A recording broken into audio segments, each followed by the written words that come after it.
sean todos. El día de hoy vamos a hablar sobre personajes con aportes para la paz.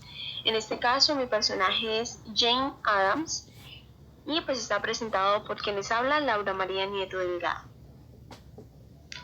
Vamos a encontrar como índice a nivel de estos personajes lo que es la biografía, la realidad social, acciones realizadas por la paz, avances logrados y mensajes hacia los espectadores como tal. Vamos a dar continuidad referente a la biografía de Jane Addams.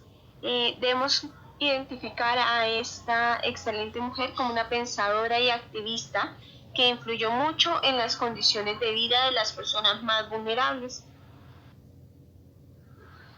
Bueno, la señora Jane Addams nació en 1860 y murió en 1935. Fue una reformadora, filósofa y activista estadounidense que cofundó la primera residencia social de los Estados Unidos, que en este caso se resalta como la Hull House. Ella pues estaba dedicada como tal a trabajar en favor de la población inmigrante, así como en distintas políticas educativas y sociales también.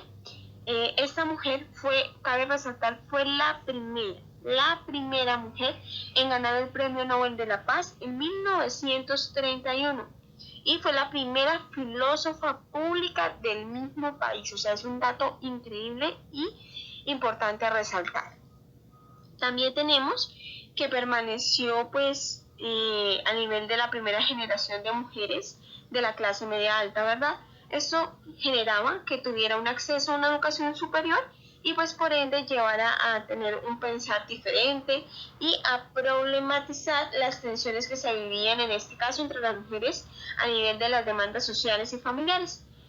Esto pues debemos resaltar, que ya lo veremos más adelante en otras diapositivas, que genera un conflicto social entre los deseos propios, los deseos personales y profesionales, asimismo con los problemas que se podían desatar a nivel de su familia.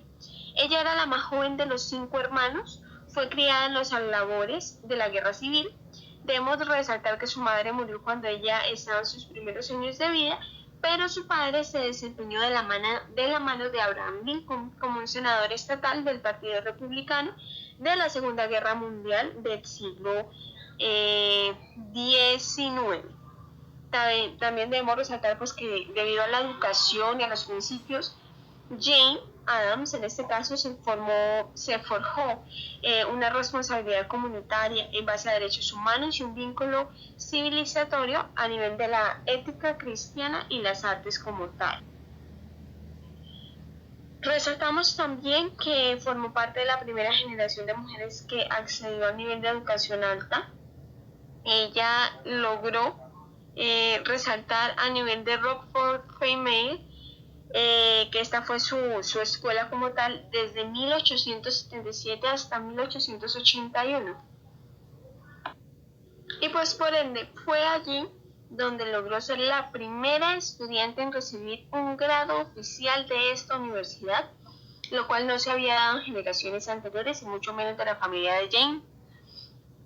Jane Addams vivía en un contexto familiar, al igual que su generación y su cultura como tal, que no importaba el estatus económico, resaltaba que las mujeres debían pertenecer al hogar.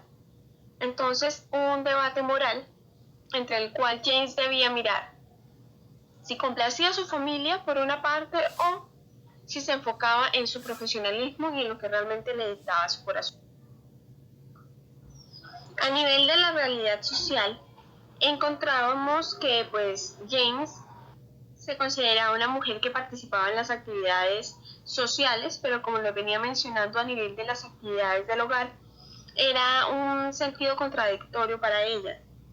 Habían muchas exigencias debido a que era opositoria a este tipo de actividades, por lo cual decidió, en base a todo este conflicto, desarrollar y someterse a una cura de reposo, que esta la prescribía en su momento el doctor Wayne Mitchell, que se consideraba como, o consistía en pasar un tiempo atada a la cama para experimentar y encontrar como tal el verdadero ideal.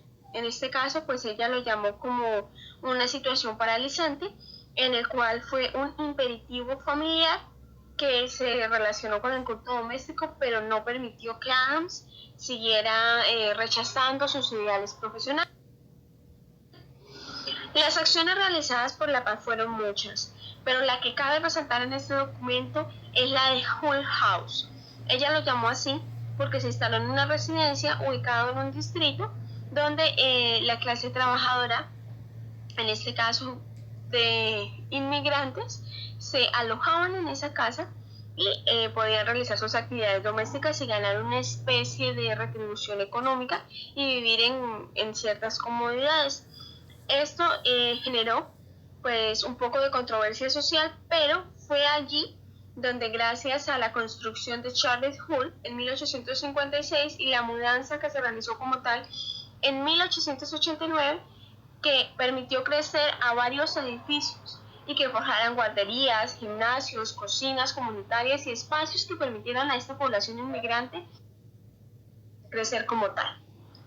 Los avances logrados, demasiados, influyeron como tal las leyes y condiciones en los niños y mujeres, permitiendo un trato igualitario y respetuoso, la inspección de fábricas, las demandas de justicia para las mujeres a nivel positivo, la población negra y la población inmigrante que tuvieran un trato respetuoso.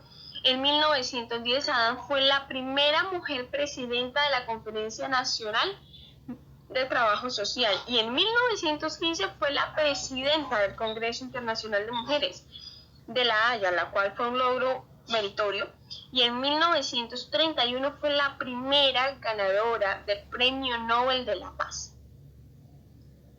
Y cabe resaltar que una de las frases que más resalta en este caso, de las que permitió el desarrollo de James Adams a nivel de su parte profesional, de su parte empírica, de a pesar de la limitación que tenían en cierta manera moral y social sus padres y la restricción social a nivel de querer enfatizar a la mujer como un objeto o un énfasis del hogar, permitió que Adams lograra resaltar sus prioridades. Y quiero cerrar con esta frase. Entonces quiero resaltar con esta frase: la verdadera paz no es simplemente la ausencia de la guerra, es la presencia de la justicia. Muchas gracias. Muy buen día.